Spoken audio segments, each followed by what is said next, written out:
Eccolo l'interno dello stabile che la polizia ha sgomberato in via Fra Paolo Sarpi a Padova, occupato abusivamente da 8 sbandati.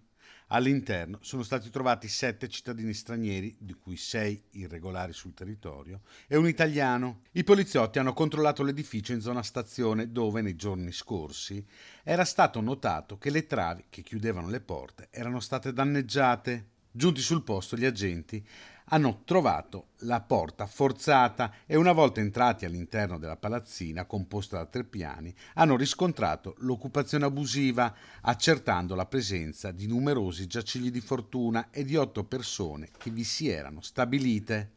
Lo stato dei luoghi confermava come vi fosse la presenza di bivacco già da tempo e sicuramente da parte di più soggetti, il tutto in condizioni proibitive per gli stessi occupanti.